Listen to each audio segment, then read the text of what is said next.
Hello friends, welcome back to my channel AG के खट्टे मीठे व्लॉग्स। तो जो है टाइटल देख करके आपको पता चल ही गया होगा कि जब ऑलरेडी जो है ड्रेन पाइप रिमूव हो गई है और अब मैं बिल्कुल फिजिकली आपको फिट ही लग रही थी, व्लॉग भी बना रही हूँ आराम से, मैं सब कुछ ठीक ठाक चल रहा है, तो फिर क्यों अचानक जो है फिर कल मुझे जो है वो पीजीआई फिर से हमें जाना पड़ा। तो चलिए शुरुआत करते हैं, लेकिन उससे भी पहले इससे पहले मैं आपको रीज़न बताऊं कि क्यों हम कल जो है वो पीजीआई गए दोबारा से। कल मॉर्निंग से रात तक, जिसकी रात को 12 बजे हम वापस आए। कल सुबह हम गए थे अराउंड 5:30 के गए हुए, कल रात को हम 12 बजे जो है वो पीजीआई से वापस आए हैं। उससे पहले छोटा सा कंटिन्यू कर लेते हैं अपनी स्टोरी को। जब पीजीआई स्टोरी लास्ट जो आपने देखा था व्लॉग, उसमें मैं और हस्बैंड आपसे बात कर रहे थे। तो हमने आपसे बात की थी 11 अप्रैल से अराउंड 15 अप्रैल तक, है ना, जब हम इमरजेंसी के वार्ड में, एक्चुअली इमरजेंसी के ही हॉल में हमने 4 रात गुजार ली थी। और मेरा एंजियोग्राफी भी हो गया था, एम्बुलाइजेशन का प्रोसेस भी हो गया था, and we were quite satisfied with that result कि अब हम ठीक हो रहे हैं। ब्लड आना भी जो है इमरजेंसी में ही हमारा स्टॉप हो गया था ड्रेन पाइप में, है ना। तो उसके बाद हमें वार्ड में शिफ्ट कर देते हैं। तो एक्चुअली वो वार्ड के बाद वाली स्टोरी आपको नहीं मैं शेयर कर पाई, उसको मैं जल्दी विद इन 1 और 2 मिनट्स अब मैं वाइंड अप करूंगी। मेरी सिस्टर, मेरा ब्रदर, मेरे दोनों बच्चे, और जो है हमारे जो चंडीगढ़ में चाचा जी और चाची जी रहते हैं वो भी, और हस्बैंड तो थे ही फुल टाइम हमारे साथ, ठीक है। तो ये सब बारी बारी से मीन्स टाइम के हिसाब से जो है वो मेरे पास रुक रहे हैं।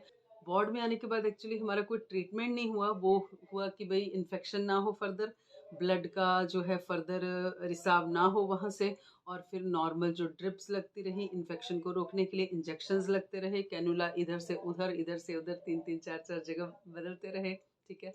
तो मतलब वो मोर और लेस जो है उसमें दुख का जो पॉइंट था ना, वो धीरे धीरे खत्म हो गया था। और दूसरी बात ये है कि जो बाइल लीकेज, मतलब ब्लड तो रिसाव बंद हो गया था, लेकिन बाइल लीकेज अभी भी कंटिन्यू हो रहा था। लेकिन डॉक्टर्स ये कह रहे थे कि धीरे धीरे धीरे धीरे विद इन टाइम ये जो है स्टॉप कर जाएगा। तो जो बहुत बड़ा रिस्क था कि भाई एंजियोग्राफी और एम्बुलाइजेशन के बाद भी एक और बड़ी सर्जरी करनी पड़ेगी बाइल लीकेज को स्टॉप करने के लिए, वो जो है वो खतरा जो है वो टल गया था, ठीक है। इस बीच में डॉक्टर्स ने बहुत सारी चीज़ें पिछले हॉस्पिटल से मंगवाई, है ना, और बहुत सारे हमारे टेस्ट और होते गए, ठीक है, जिनको ये, उनको भी ये लग गया कि भाई जो पेशेंट अंदर से वो हील हो रहा है और जो है वो कम प्रॉब्लम वाली बात है। तो फाइनली तो फाइनली 18 अप्रैल को जा कर के हमें वहाँ से छुट्टी मिल जाती है। लेकिन हम जो है विद इन, हमें वहाँ ओपीडीज भी अटेंड करनी थी, अभी एमआरआईज और होने थे, क्योंकि डॉक्टर्स कॉन्टिन्यूसली ये चेक करना चाहते थे कि भाई हमारा जो क्या बोलते हैं उसको, अंदर फ्लूइड कलेक्शन कितनी है अभी, है ना। तो उसके लिए एमआरआई और सिटी स्कैन ही जो है वो एग्जैक्ट पोजीशंस बता सकता था, वो सब कॉन्टिन्यूसली अभी चल ही रहा था। लेकिन फिर भी एज ए फैमिली, और हमें जो वहाँ अटेंड कर रहे थे, मेरे ब्रदर की फैमिली, इधर से मेरी सिस्टर, तो वो मतलब कि हम थोड़े उस दुख से बाहर आ चुके थे। बच्चों का मूड भी ऑलमोस्ट चेंज हो गया था, और ये अपने मामू के घर में जब रात को रुकने जाते थे या कोई दिन में रुक रहा है, तो वहाँ पे बच्चे जो है ना काफ़ी मूड चेंज हो गया था। लेकिन एट द सेम टाइम बच्चों के जो स्कूल्स थे, बच्चों की जो पढ़ाई थी, वो अभी भी सफ़र कर रही थी। लेकिन एटलीस्ट ये लग रहा था कि एक चैप्टर ओवर होने को अब ज़्यादा टाइम नहीं लगा है। बाद की स्टोरी ऐसे रही कि हमें वहाँ से रिलीज़ हो गए, हमें जो है छुट्टी मिल गई, और फिर डॉक्टर्स ने हमें लेकिन फर्दर ओपीडीज अटेंड करने की जो है वो चेकअप्स के लिए डॉक्टर्स ने वहाँ पे बुला लिया हमें। तो हमने ये डिसाइड किया, मीन्स हस्बैंड ने भी ये कहा कि एकदम से घर में जाना भी ठीक नहीं है, क्योंकि फिर से कोई मुसीबत ना आ जाए, इसलिए ये बेटर समझा कि भाई मैं जो है अपने ब्रदर के ही पास जो है वो, जो कि पंचकुला में रहता है, वहीं पे रुक जाऊँ, ठीक है। तो मैं अपने दोनों बच्चे जो है ब्रदर के पास रुके, और बाली साहब जो थे वो वापस घर आ गए, क्योंकि बहुत दिन हो गए थे इनको अपने काम पे गए हुए। उसी दौरान एक घर से ही हम पंचकुला से ही जाते हैं एमआरआई के लिए पीजीआई में फिर से, क्योंकि पीजीआई वालों को अपनी ही रिपोर्ट चाहिए होती है हर चीज़ के बारे में, जिसके के ऊपर वो यकीन करते हैं। और स्पेसिफिकली वहाँ लिखा होता है, वो जो डायग्नोज कर, जो रेडियोलॉजिस्ट होते हैं उनके लिए वो स्पेशल इंस्ट्रक्शंस होती हैं डॉक्टर की तरफ से, कि स्पेसिफिकली आपको क्या चीज़ों के बारे में फोकस करना है वाइल डूइंग एमआरआई और while doing CT scan, while doing ultrasound, ठीक है। तो बस वो हम एमआरआई करवाने जाते हैं, फिर हमने एक ओपीडी अटेंड करते हैं 25 तारीख को। मतलब ये 25 अप्रैल के बाद हम कम से कम भी 19 मई को, 25 अप्रैल के बाद जो है सीन, 19 मई तक हम कम से कम भी 7-8 ओपीडीज अटेंड कर लेते हैं। और बीच में मतलब कि मई स्टार्टिंग में ही जाके हमारा पूरा का पूरा केस जो है वो, पहले हम सर्जरी डिपार्टमेंट से ही सारा अपना अपना ट्रीटमेंट ले रहे थे क्योंकि सर्जरीज़ ही चल रही थी मेजर यहाँ पे, है ना? उसके बाद हमारा शिफ्ट हो जाता है गैस्ट्रो डिपार्टमेंट में, तो गट क्लिनिक में अब हम शिफ्ट हो गए हैं एज़ पेशेंट, और अब हमने गट क्लिनिक की जो है वो अटेंड करना शुरू कर देते हैं ओपीडीज़। तो उनको उनके लिए ओपीडीज़ अटेंड करना ऐसे होता था कि भई सुबह 8 बजे आप बैठ रहे हो जाकर के, और शाम के आपके 6 बजे कभी टर्न आती है, कभी आपके दोपहर के 4 बजे टर्न आ रही है, तो दिन दिन वहीं बीत रहा है, और रश वहाँ पे इतना ह्यूज ह्यूज रश है, चाहे किसी भी डिपार्टमेंट के ओपीडीज़ में चले जाओ, किसी भी डिपार्टमेंट के हॉल देख लो, 10-10 डॉक्टर्स बैठे हो अलग-अलग रूम्स में, और वो शाम सुबह के 3-3 4-4 बजे से लोग लाइनों में लग रखे हैं, और 11 बजे तक पर्ची बनेगी, और उसके बाद जो है डॉक्टर्स के पास लोग अपना चेकअप करवाएँगे। लेकिन वहाँ पेशेंस चाहिए, वहाँ पे थोड़ा-सा धैर्य आपको धरना पड़ेगा, धीरज रखना पड़ेगा, ट्रीटमेंट मिलेगा, प्रॉपर मिलेगा, लेकिन ये सब आपको सहना पड़ेगा। सीट्स नहीं मिलती हैं, बैठने की दिक्कत हो रही है, लेकिन लोग बैठे हुए हैं, लोग वेट कर रहे हैं, दूर-दूर से लोग आए हुए हैं, लेकिन इस फ़ेथ के साथ कि यहाँ जो ट्रीटमेंट हमें मिल रहा है ना, बस वही बेस्ट ट्रीटमेंट है, क्योंकि सब दुखे हुए वहाँ पे प्राइवेट हॉस्पिटल्स के जो कारनामे हैं, उनसे सब लोग वहाँ दुखे हुए होते हैं, और हमने मतलब खुद देखा कि जम्मू से कश्मीर तक के लोग वहाँ पे आए हुए हैं, यूपी तक के लोग वहाँ आए हुए हैं, ठीक है? बाकी तो आसपास जो अपना नॉर्थ इंडिया वो तो है ही है, जहाँ से वो लोग वहाँ पे आए होते हैं, ठीक है? और हिमाचल में देख लो कि बिल्कुल अपर अपर हिमाचल एरिया से लोग वहाँ पहुँचे होते हैं, जो पता नहीं कितनी रात से चले हैं या पिछले शाम से चले हुए हैं, और वो वहाँ पे आए होते हैं। वो स्टोरी तो है ही अलग, मतलब वो वहाँ का जो सीन देख कर के ना दुनिया, मतलब बंदा हैरान हो जाता है, हैरान हो जाता है। ऐसी बहुत सारी ओपीडीज़ हमने अटेंड करी, बहुत सारे सीटी स्कैन फिर से हुआ, तो धीरे-धीरे जो अंदर के जो फ्लूइड कलेक्शन है ना, वो भी डॉक्टर्स को पता चला कि वो कम हो गया है, और मैंने सोचा था मैं जल्दी फिनिश करूँगी, लेकिन फिर भी मैं डिटेल में चली जाती हूँ। तो फाइनली जाकर के 19 मई को, मतलब 18 मई को जो हमने ओपीडी अटेंड करी थी, उसमें हमारा शाम को 6:30 बजे नंबर आया था। सुबह के 8 बजे से हम बैठे हुए थे, शाम को 6:30 बजे हमारे पास डॉक्टर की टर्न आती है। डॉक्टर ने ये कहा कि अभी तो बहुत लेट हो गया, अगर आपकी जल्दी टर्न आ जाती तो हो सकता है ये पाइप आज ही खुल जाती, लेकिन क्योंकि अब सारे रूम्स बंद हो चुके हैं, सिर्फ हम ही 2-4 डॉक्टर्स बचे हैं, तो अभी नहीं, तो फिर कल को आओ। तो फिर 19 मई को दोपहर के अराउंड 1:15 से 1:30 बजे के बीच में हमारी जो है पाइप खुलती है फाइनली, क्योंकि पाइप को अब मैं सिर्फ 10-15 दिन से विदाउट एनी रीज़न कैरी कर रही थी, और उसी बीच में 9 मई से मैंने व्लॉगिंग भी स्टार्ट कर दी थी, वो स्टोरी आपको सारी पता है। 19 मई को हमारी ये पाइप जो है खुल जाती है। बहुत सारे बीच में छोटे-छोटे एपिसोड्स में हैं, कुछ ज़्यादा दुःख के कारण हैं, कुछ ज़्यादा खुश होने वाले हैं, लेकिन बाद में फिर कभी डिस्कस करते हैं। चलो, 19 मई को हम लास्ट जो है वो पीजीआई गए थे, तो कल अचानक फिर से हम दोबारा पीजीआई क्यों गए? तो उसकी स्टोरी सुनाते-सुनाते थोड़ा-सा मैं आपके साथ अपना जो रूटीन शेयर करती हूँ, क्योंकि बहुत बातें हो गई, मेरी ही शक्ल देखी जा रही है पिछले 7-8 मिनट से। ठीक है? तो इसलिए थोड़ा-सा अपना 3 दिन पुराना मेरा ये आफ्टरनून का और इवनिंग का रूटीन है, तो उसको भी साथ-साथ देखते जाइए और साथ-साथ मेरी स्टोरी भी सुनते जाइए। कुछ लोगों को सचमुच में दुःख भी हुआ है ना? हमारे साथ जो जुड़े हुए हैं, सिंसियरली जो जुड़े हुए हैं लोग, ठीक है? और मैं इसलिए भी बताती हूँ कि शायद मेरी किसी बात से थोड़ा-सा कहीं किसी को हेल्प हो जाए, है ना? और कुछ कुछ और लोग और हैं जो इस प्रॉब्लम में आने से बच जाएँ, इसलिए आप सबके साथ मैं शेयर कर रही हूँ। क्योंकि आप ही हैं जो अब जो है वो जिनसे मैं बात करती हूँ, और आप ही हैं जो मेरे साथ जुड़े हुए हैं, ठीक है? तो चलिए साथ-साथ रूटीन भी अपना शेयर करते जाती हूँ, और साथ-साथ जो है वो अपना बात भी बताती जाती हूँ। तो अब हुआ क्या, मैंने आपको पहले से बताया था कि मेरे 2 बार ईआरसीपी हुई। ईआरसीपी वही वाली चीज़ है, वही वाला प्रोसेस है जो उसको हम बोलते हैं एंडोस्कोपी रेट्रोग्रेड कोलेंजियो पेनक्रिएटोग्राफी, ठीक है? तो ये इसकी फुल फॉर्म है। इसमें होता क्या है, पहले भी बता रखे, 1-2 व्लॉग्स मैंने स्पेसिफिकली इसके ऊपर बनाए हैं, कि बिल्कुल एंडोस्कोपी जैसी है, लेकिन इसमें मोटी-मोटी ट्यूब्स जो हैं वो आपके मुँह के रास्ते से डाली जाती हैं, उनके आगे कैमरा होता है। और पहले जो 2 बार हुई है मेरी आईवी होशियारपुर में ही, उन्होंने जो है वो बाइल लीकेज को रोकने के लिए स्टंट डाले थे ईआरसीपी के थ्रू। एक बार एक स्टंट डाला था, और दूसरी बार उसके विदिन 10 डेज ही उन्होंने दूसरी बार मेरी ईआरसीपी की थी, जो मैंने आपको बताया था काफ़ी पेनफुल भी थी, और मेरे लिए बिल्कुल नई चीज़ थी, और दिमाग इसने मेरा बिल्कुल ख़राब कर दिया। इतनी बुरी हालत हो गई थी मेरी उसके बाद। तो जो दूसरी बार की थी विदिन 10 डेज़, उसमें उन्होंने वो जो पिछला वाला एक स्टंट डाला था, उसको रिमूव कर दिया, और 3 स्टंट उन्होंने प्लेस किए थे एट 3 डिफरेंट प्लेसेस सीबीडी में, है ना? कॉमन बाइल डक्ट में, ठीक है। अब ये तीनों सीबीडी में थे या 1-2 सीबीडी में थे, एक कहीं और था, ये मुझे अभी याद नहीं है। तो इसलिए 3 उन्होंने स्टंट मेरे अंदर डाले थे, ठीक है।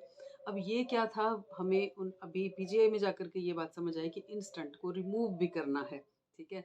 तो मतलब पहले तो परेशानी थी, तो इसलिए उस जो स्पॉट को, लीकेज के स्टॉप को हमें बंद करना था। लेकिन अब क्योंकि वो लीकेज भी बंद हो गई, ठीक है, और ब्लड भी आना बंद हो गया और पाइप भी रिमूव करी है, तो जो एक्स्ट्रा इतना बड़ा वो स्टंट, आप बेशक उसको गूगल करके देख लीजिए कि जो सीबीडी में स्टंट पड़ता है वो मटेरियल क्या होता है और उसकी शेप कैसे होती है, तो वो बॉडी के अंदर से रिमूव भी करना है।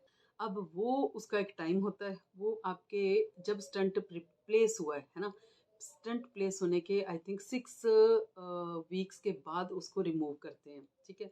लेकिन क्योंकि स्टंट प्लेस करने के बाद भी कम से कम भी 1-1.5 महीना तो मेरा जो है वो बाइल लीकेज स्टॉप ही नहीं हुआ, अदरवाइज तो स्टंट पड़ने के बाद उसको 2-3 दिन में बाइल लीकेज को स्टॉप हो जाना चाहिए, लेकिन वो स्टॉप ही नहीं हुआ।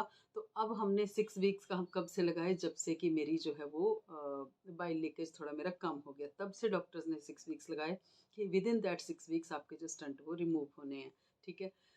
तो बस अब इसलिए कल की डेट हमें मिली थी 27 मई की, कि भाई पीजीआई में आकर के आपने स्टंट रिमूव करवाने हैं। लेकिन प्रॉब्लम तो कोई नहीं थी, अब मेरे को दुख कोई नहीं है, अब मेरे को परेशानी कोई नहीं है, बाई लीकेज स्टॉप है, नाउ आई एम नॉर्मल।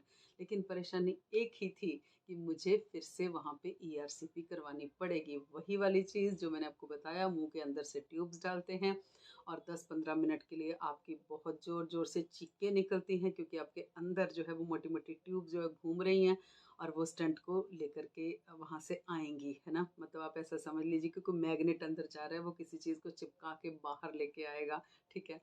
तो उसमें उनको मेहनत तो करनी पड़ेगी, है ना। आपको बिल्कुल लाइट सा एनेस्थीसिया दिया जाता है। तो अब जो है वो स्टंट्स को वहाँ पे ईआरसीपी मुझे करवानी पड़नी है और मुझे वही वाला दुख जो दोबारा झेलना पड़ता है। अब यहाँ पे एक और जो मुद्दा था वो क्या था, क्योंकि डॉक्टर्स ने लास्ट ओपीडी में हमें बता दिया था पीजी में, स्टंट जहाँ पे प्लेस्ड है वो उस स्पॉट को बंद कर रहा है, कि लीकेज के स्पॉट को क्लिप कर रहा है, ठीक है। अब बाई चांस, मतलब भगवान ना करे किसी के साथ ऐसा हो, स्टंट को निकाल दिया वहाँ से जब, है ना, और क्या वहाँ पे दोबारा लीकेज तो नहीं कहीं स्टार्ट हो जाती है, ये बहुत बड़ा मुद्दा होता है, ठीक है। तो वो भी एक ऑप्शन थी जो डॉक्टर्स ने दी थी, कि ऐसा भी हो सकता है कि स्टंट निकालने के बाद भी लीकेज या कोई भी और परेशानी दोबारा आ सकती है, क्योंकि वो तो डॉक्टर्स हैं, बेस्ड ऑन देयर एक्सपीरियंस वो आपके सारे जो है प्रोज एंड कॉन्स सारे आपको मौके मौके पे बताते जाते हैं कि ऐसा भी हो सकता है, ऐसा नहीं भी हो सकता है। तो बस उस चीज़ का मुझे अंदर से बहुत ज़्यादा डर था कि कहीं दोबारा से स्टंट, कि कहीं स्टंट निकलने के बाद बाई चांस जो है वो दोबारा से लीकेज या कोई और परेशानी जो अंदर से स्टार्ट ना हो जाए। तो उस बात का डर था कि एक बार ईआरसीपी तो करवानी पड़ रही है, पहले तो वो रिमूवल जो है वो ठीक से हो जाए, और दूसरी बात यह है रिमूवल के बाद जो है कोई और परेशानी ना बढ़ जाए। तो इसी स्टंट को रिमूव करवाने के लिए कल सुबह जो है वो 5:30 बजे हमें निकल जाते हैं पीजीआई के लिए, और वहाँ पे अराउंड हम 7:30 बजे पहुँच जाते हैं, क्योंकि 8 o'clock हमारे टाइमिंग थे वहाँ पे, मीन्स की कार्ड को देने के, सो दैट हमारा वहाँ पे प्रोसीजर शुरू हो जाए, ठीक है। तो अराउंड 9 o'clock जो है हमें वो शुरू के 10 पेशेंट्स को बुलाते हैं, कैनुला वगैरह सेट कर देते हैं, क्योंकि कैनुला के रास्ते ही से ही आपको इंजेक्शन या जो इस सर्जरी के दौरान जो भी देना होता है वो देते हैं, और अगर बीच में कोई और इंजेक्शन की ज़रूरत पड़े तो भी वो इसी के रास्ते देंगे। तो कैनुला वगैरह सेट हो जाता है, और ऑलरेडी आपको पिछली रात से ही पता होता है ऑलरेडी कि ये सब प्रोसेस होना है, तो आपको खाना पीना बिल्कुल पिछली रात से ही बंद करना पड़ेगा। तो जो है एम्प्टी स्टमक ही हमें इसमें जाना होता है, और फिर ये सब प्रोसीजर जो है एम्प्टी स्टमक ही होते हैं, ठीक है। तो अराउंड अब 9 बजे के वहाँ कैनुला लगा हुआ है, तो फिर एक पेशेंट को इतना इतना टाइम लग जाता है उसमें।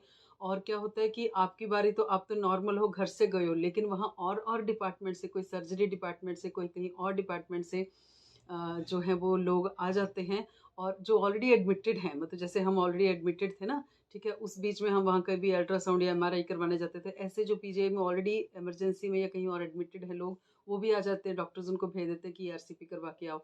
तो फिर आपकी टर्न जो है वो पीछे चली जाती है, क्योंकि आप तो नॉर्मल हो, है ना। तो जो नॉर्मल है, जो ऑलरेडी जो क्रिटिकल है, उनका नंबर पहले लग जाता है। तो ऐसे करते करते मतलब क्या है, कोई अराउंड 2 o'clock हमें जो कॉल आती है, तो उस बीच में मतलब सुबह 9 बजे का कैनुला लगा हुआ, 2 बजे तक मैं वहाँ पे वेट करी, हस्बैंड हैं, बच्चे हैं, मतलब चक्कर लगा रहे हैं, और आपको तो अंदर बिठा लिया, आप वहाँ पे बेड्स लगे हुए हैं, वार्ड बना हुआ है, आपको तो अंदर बिठा लिया कि भाई आप नेक्स्ट जाने वाले हो, क्या कभी भी आपको बुला सकते हैं, कॉल कर सकते हैं, आपको रेडी कर लिया उन्होंने, लेकिन जो अटेंडेंट्स है, फैमिली है, उनको तो बाहर रुकना पड़ेगा। और फिर एक-एक करके आते हैं मेरे पास, तो जब वो स्माइल लेके आते हैं ना, तो बस वही एक सपोर्ट होती है कि मेरे लिए कोई बाहर है और जो है वो भी मेरे साथ सफ़र कर रहे हैं, तो आई एम नॉट अलोन। तो बंदा जो है अपने आप को उस टाइम जो है ना, हम अपने आप को एकदम स्ट्रॉन्ग बना लेते हैं कि कोई बात नहीं, इनके लिए ही हमें जो है वो ठीक होना पड़ेगा और ये सब प्रोसेस से गुज़रना पड़ेगा, ठीक है?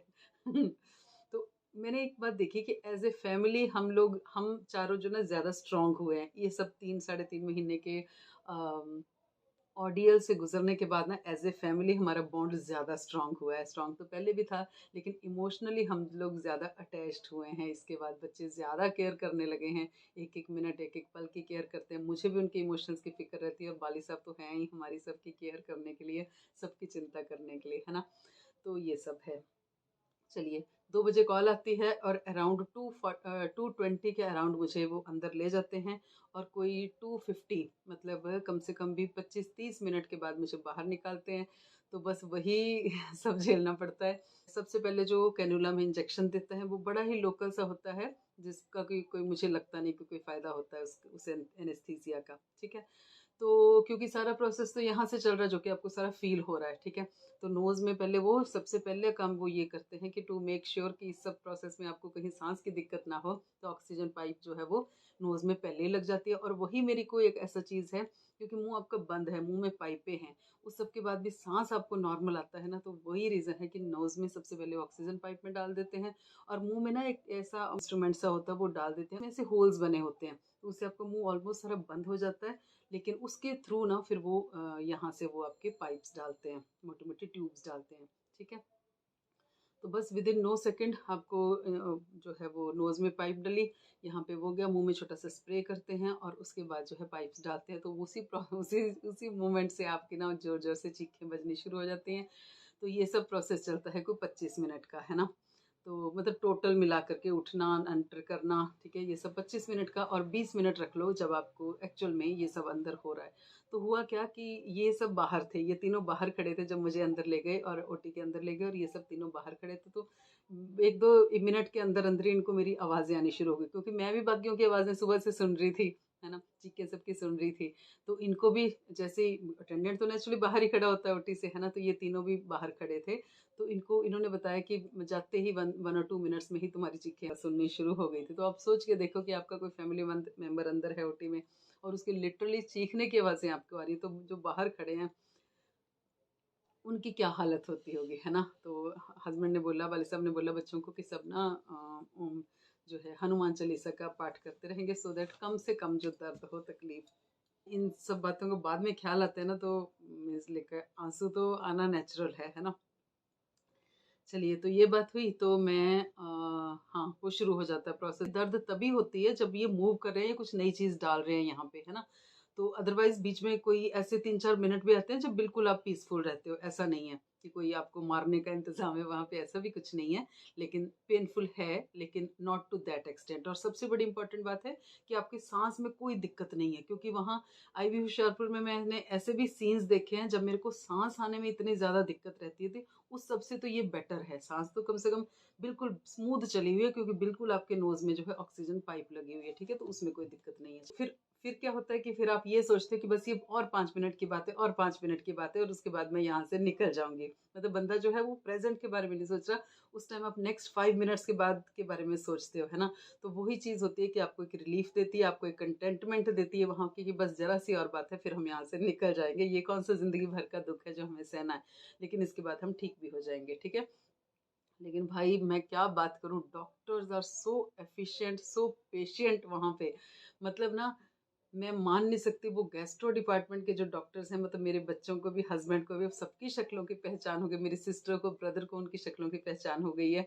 और मतलब जब वो डॉक्टर दिखता है ना, तो उसको तो हमारी पहचान नहीं है, क्योंकि उसको तो डेली के 100-200 ऐसे केसेस हैंडल करने हैं और उनके ओपीडीज अटेंड कर रहे हैं, वो ओपीडीज में चेकअप कर रहे हैं, वो हमें नहीं जानते। लेकिन हमारे लिए ना, जब वो डॉक्टर गुजरता है ना कॉरिडोर से, तो वो लगता है कि सचमुच इसके पैर पकड़ लो, इसके पैर छू लो, क्योंकि उस टाइम वही जो है ना, वो आपको भगवान लगता है। सचमुच की बात है, ये कोई मैं मीन्स की बोलने के लिए बोल नहीं रही हूँ, सचमुच की बात है ये, ठीक है? तो क्योंकि उन लोगों ने इतनी मेहनत करके रखी, इतने एक्सपीरियंस्ड हैं और वहाँ पे एक टीम होती है, मतलब छोटे से छोटा एक ट्रेनी से लेकर के जो सीनियर सीनियर प्रोफेसर्स हैं, सीनियर रेजिडेंट्स हैं, वहाँ तक मतलब लाइन में जब वो चलते हैं ना, और सीनियर डॉक्टर के साथ जब पीछे 10 उसके जूनियर्स लगे हुए हैं ना, और फिर सब जो वार्ड वार्ड टू वार्ड जाकर के वो अटेंड करते हैं ना पेशेंट्स को, वो देखने वाला सीन होता है वहाँ पे।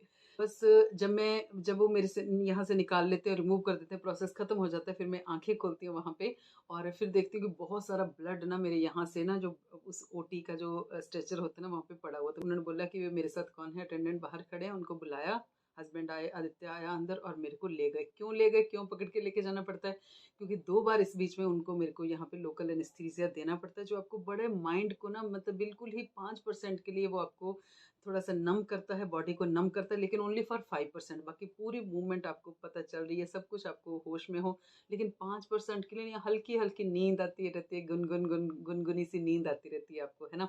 तो उसके लिए वो अंदर बुलाते हैं अटेंडेंट्स को, और फिर अटेंडेंट पकड़ के ले जाते हैं, क्योंकि वो बोलते हैं, उनको लगता है कि कभी भी पेशेंट को चक्कर आ सकता है, या फिर जो एनेस्थीसिया के इफेक्ट में जो पेशेंट है उसको जो है वो गिर भी सकता है ना। तो आप सबको पता है ये बातें, ठीक है। तो मेरे को ले जाते हैं और फिर अच्छा उसके बाद का तो प्रोसेस जो है वो मैं बाकी सबके साथ भी देख रही थी सुबह से। उसके बाद हमें 4 घंटे अंडर ऑब्जर्वेशन रखा जाता है, ठीक है। उस बीच में 2 बार 2 बॉटल्स ड्रिप लगती हैं मुझे, लिक्विड जाता है 2 बॉटल्स पे। फिर बेड बेड एक वार्ड में लेटाते हैं, पहले वहाँ पे एक बॉटल चढ़ती है, फिर देखते हैं कंडीशन बिल्कुल नॉर्मल है, वन आवर वहाँ रखा हमें कि कोई भी फर्दर चेंज नहीं आई है पेशेंट के उसमें हेल्थ में, या फर्दर कोई प्रॉब्लम नहीं हो तो फिर नॉर्मल वाले वार्ड में शिफ्ट कर देते हैं। वहाँ पे 3 घंटे हम और रुकते हैं, बॉटल और चढ़ती है वहाँ पे लिक्विड की, ठीक है।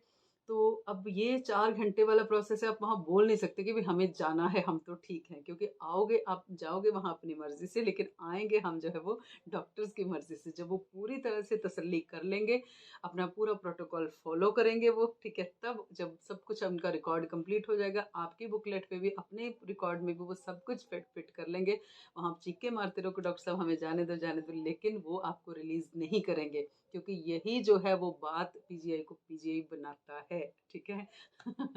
और और इस समय उनको पैसे भी नहीं बनाने हैं, आपको वहां ज्यादा देर रख के उनके वो पैसे नहीं बन रहे। डॉक्टर आ रहे हैं, आपको चेकअप कर रहे हैं, वो 1000 रुपए का मीटर नहीं चला हुआ है वहां पे, सबसे बड़ी बात ये है। लेकिन वो ड्यूटी है, वो डिवोशन है, जिसके लेके वो सारे वो वहां पे काम कर रहे हैं, ठीक है।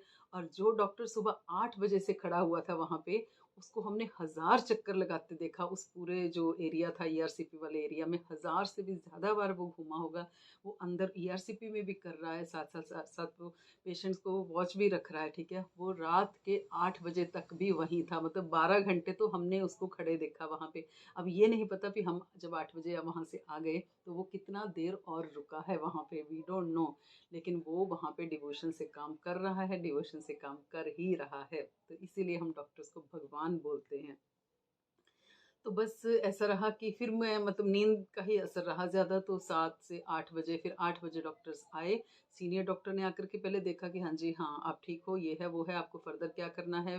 क्या हमने जो हमारे मन में होती है कोई परेशानी कि डॉक्टर साहब आगे तो कोई प्रॉब्लम नहीं हो सकती, या हुआ क्या था, ये सब करते करते हम उनसे बात करते हैं। फिर जो जूनियर डॉक्टर होगा वो हमें जो है वो थोड़ी बहुत और बातें बताएगा, फिर हमें फाइनली रिलीज करेंगे वो। तो बस ये था कि मेरे जो स्टंट अंदर पड़ रखे थे वो सब रिमूव हो गए, और all is well that ends well. भगवान का शुक्र है कि कल दोपहर इस टाइम पे मेरे स्टंट निकले होंगे, कि आज दोपहर 24 आवर्स में मुझे भगवान की दया से कोई भी प्रॉब्लम नहीं हो रही है, दिक्कत नहीं हो रही है। तो मैं ये फील करती हूँ कि फर्दर मुझे कोई प्रॉब्लम नहीं आएगी, नहीं आएगी। और मेरे हस्बैंड भी, बच्चे भी इस बात से खुश हैं कि भाई टोटल 3.5 महीने जिस सब के थ्रू हमें गुजरना पड़ा, वो फाइनली कल शाम को 8 बजे जाकर वो एंड हुआ। 8 बजे जब हम आए, खुशी खुशी पीजीआई से बाहर निकले, बाय बाय बोल के आए। और मैंने हाथ जोड़ के बोला कि हे भगवान, अब यहाँ यहाँ मेरी फैमिली में से कभी किसी को ना आना पड़े, और जो अंदर हैं दर्द अभी भी सह रहे हैं, उनका जो है वो जल्दी से जल्दी इलाज हो करके वो भी अपनी फैमिली में वापस हो जाएं। और दुख जो है वो दुख कम से कम हो, है ना। अब जब बीमार हुए हैं, कोई परेशानी हो तो दुख तो रहेगा, लेकिन दर्द कम से कम हो सबको, है ना। यही प्रे कर सकते हैं। तो उस बीच में और भी एक या दो बातें मैं आपके साथ बहुत ज़रूरी शेयर करूँगी, जो कि कल मैंने वहाँ पे फ़ील की, है ना। तो वो करते हैं अगले ब्लॉग में। थैंक यू वेरी मच आप सबका सपोर्ट के लिए। फाइनली मेरी जो स्टोरी है वो एंड होती है। 2-4 छोटे-मोटे किस्से में चलते रहेंगे और ये सब मेमोरी का पार्ट बन गए हैं, तो मेरे ख्याल में ये स्टोरी मेरी कभी ख़त्म नहीं होगी। यहाँ-वहाँ आज से 2 साल बाद, 3 साल बाद कोई ना कोई किस्सा आपको मेरे ब्लॉग्स के थ्रू सुनने को मिल ही जाएगा, क्योंकि जब ये मेमोरी का पार्ट बन गया है। एक हम बोलते थे कोरोना इज़ अ पीरियड जो हमारे दिमाग से कभी नहीं जाएगा, लेकिन मेरी फैमिली के लिए ये जो 3.5 महीने रहेंगे वो जो है वो दिमाग से हमारे नहीं जाएंगे बाहर, मुझे ऐसा लगता है। तो आप सबकी सपोर्ट के लिए भी थैंक्स। और 1K का अभी हमें केक भी काटना है। 1K के बाद हमारे और भी मेंबर्स जुड़ गए हैं फैमिली में, उन सब का भी स्वागत है। जुड़े रहिए, बने रहिए, जल्दी ही व्लॉग आएगा 1K की पार्टी का। पार्टी ऐसा सच नहीं बोल सकते, 1K के केक काटने का। तो उसके साथ बने रहिए और थोड़े से और 2-4 खिटपट से किस्से हैं पीजीआई के बारे में जो कि मैं आपको सुनाती रहेंगी। Thank you very much to you all for watching the blog and stay tuned for my next video.